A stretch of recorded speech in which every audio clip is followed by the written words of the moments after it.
Assalamualaikum warahmatullahi wabarakatuh. Perkenalkan, nama saya Mulyati WAKC dari kelas C Keperawatan 2019. Baiklah, pada video kali ini saya akan menjelaskan tentang siklus manajemen bencana. Sebelum saya masuk menjelaskan tentang siklus manajemen bencana, saya akan menjelaskan sedikit tentang bencana.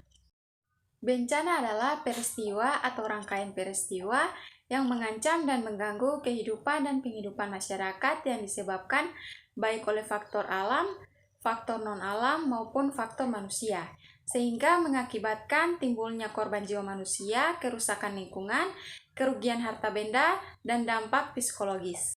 Nah, sekarang masuk pada siklus manajemen bencana. Siklus manajemen bencana terbagi menjadi 3 tahapan atau 3 fase. 3 tahapan atau 3 fase manajemen bencana yaitu tahap pra-bencana, tahap saat terjadi bencana, tahap pasca bencana. Baiklah, pada tahapan yang pertama yaitu tahap pra-bencana. Dalam fase pra-bencana ini mencakup kegiatan mitigasi, kesiapsiagaan, dan peringatan dini. Yang pertama yaitu pencegahan. Upaya yang dilakukan untuk mencegah terjadinya bencana jika mungkin dengan meniadakan bahaya. Selanjutnya, mitigasi bencana.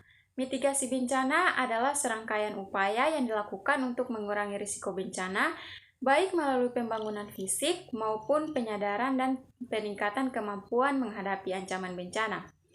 Kegiatan mitigasi ini dapat dilakukan melalui pelaksanaan penataan ruangan, pengaturan pembangunan, pembangunan infrastruktur, tata bangunan, dan penyelenggaraan pendidikan, penyuluhan, pelatihan, baik secara konvensional maupun modern. Yang kedua, kesiapsiagaan. Kesiapsiagaan adalah serangkaian kegiatan yang dilakukan untuk mengantisipasi bencana melalui pengorganisasian dan langkah yang tepat guna dan berdaya guna. Selanjutnya, peringatan dini. Peringatan dini adalah serangkaian kegiatan pemberian peringatan sesegera mungkin pada masyarakat mengenai kemungkinan terjadinya bencana pada suatu tempat oleh lembaga yang berwenang, atau upaya untuk memberikan tanda peringatan bahwa bencana kemungkinan akan segera terjadi. Pemberian peringatan dini ini harus menjangkau masyarakat, segera, tegas, tidak membingungkan, bersifat resmi. Poin kedua, tahap saat terjadi bencana. Dalam tahap ini mencakup tanggapan darurat dan bantuan darurat.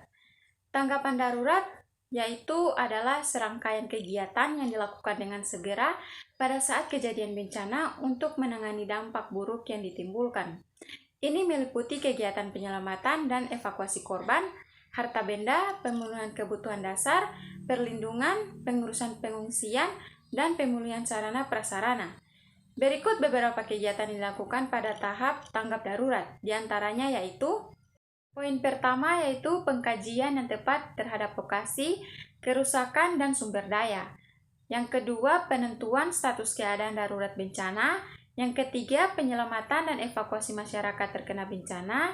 Yang keempat, pemenuhan kebutuhan dasar. Yang kelima, perlindungan terhadap kelompok rentan. Yang keenam, pemulihan dengan segera prasarana dan sarana vital. Selanjutnya, bantuan darurat. Ini merupakan upaya untuk memberikan bantuan berkaitan dengan pemenuhan kebutuhan dasar berupa sandang, pangan, tempat tinggal sementara, kesehatan, dan sanitasi, juga air bersih. Nah, sekarang pada tahapan pasca bencana. Dalam tahapan ini mencakup pemulihan, rehabilitasi, dan juga rekonstruksi. Yang pertama itu pemulihan. Pemulihan adalah rangkaian kegiatan untuk mengembalikan kondisi masyarakat dan lingkungan hidup yang terkena bencana dengan memfungsikan kembali kelembagaan, prasarana, dan sarana dengan melakukan upaya rehabilitasi. Selanjutnya, rehabilitasi.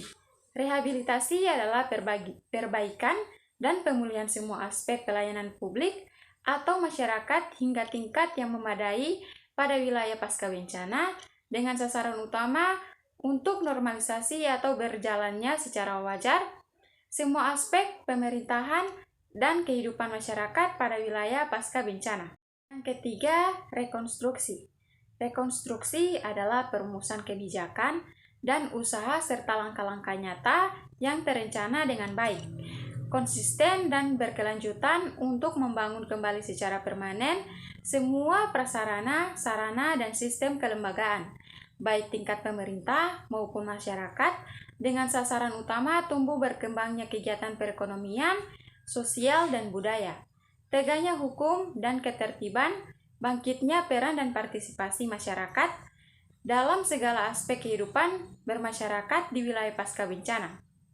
Lingkup pelaksanaan rekonstruksi terdiri atas program rekonstruksi fisik dan program rekonstruksi non-fisik. Baiklah, sekian penjelasan dari saya mengenai pengertian bencana dan tahapan-tahapan siklus manajemen bencana. Lebih dan kurangnya saya mohon maaf. Wassalamualaikum warahmatullahi wabarakatuh.